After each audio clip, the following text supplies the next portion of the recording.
নবীজি সাল্লাল্লাহু আলাইহি সাল্লাম বলেন, জিবরিল আমিন আমার কাছে এসে জিবরাইল আমিন আমাকে বলল, ওগো আল্লাহর নবী সাল্লাল্লাহু আলাইহি ওয়াসাল্লাম, আপনার উম্মতকে জানায় দেন, আপনার যে উম্মত রমজান মাস পেল আর রমজান মাসে আমল করে আল্লাহকে দেখে নবীর দরদ পড়ে যে নিজের গুনাহ ক্ষমা করিতে পারলো না, জিবরাইল আলাইহিস সালাম বলেন সে ব্যক্তি ধ্বংস হোক। জিবরাইল কি বললেন?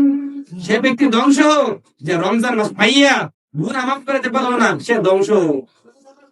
নবীজি বললেন আমিন, সুবহানাল্লাহ। এবার বলেন তো, নবীজি আমিন বলার পরে কি কবুল হয়েছে না মিস গেছে? সাথে সাথে কবুল হয়ে গেছে। যে আল্লাহর নবী আমিন বলেছেন, এই জায়গায় এই দোয়া আর ফেরত দেওয়ার কোনো সুযোগ নাই।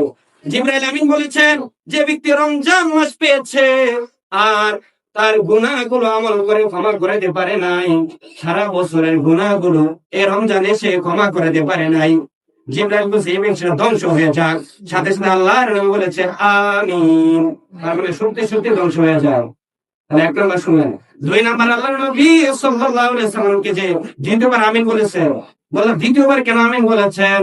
তখন আল্লাহর নবী সাল্লাল্লাহু আলাইহি সাল্লাম বলেন, বাউদা মান যুকিয়াতা ইনদাহু ফালাম ইউসাল্লি আলাইকা ফাকুলতু আমিন।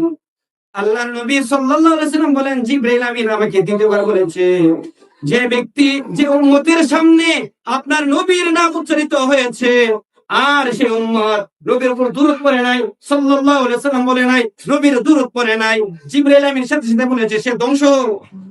নবীজি বলেছে আমিন। দেখেছেন কত বড় ভুল কি এসেছে? নবীর নাম শুনবেন আর নবীর উপর দুরূদ পড়বেন না, তাহলে আপনি ধ্বংস।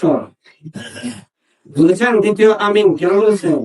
আল্লাহর নবী সাল্লাল্লাহু আলাইহি সাল্লাম বলেছেন, নবীর নাম শোনা মাত্রই সাথে সাথে সাল্লাল্লাহু আলাইহি সাল্লাম বলবেন। আলহামদুলিল্লাহ, রমজানে গুরুত্বপূর্ণ ফাজাইলগুলো আলোচনা করছি। প্রথমে মিশকাতুল মাসাবিহ 1965 নামের হাদিস আপনাদের সামনে উপস্থাপন করেছি। হাদিসে বর্ণনা করেছেন হচ্ছে হযরত সালমান ফারসি রাদিয়াল্লাহু তাআলা আনহু।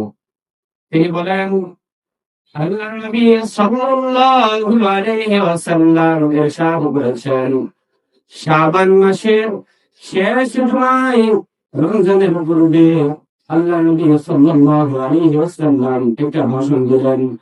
আল্লাহর নবী বললেন, তোমাদের মাঝে এমন একটা সম্মানিত মাস আসছে, এমন একটি বরকতময় মাস আসছে, যে মাসে এমন একটা রাত রয়েছে, এমন একটা রজনী রয়েছে, যে রাতে ইবাদত করলে 1000 মাস ইবাদত করলেও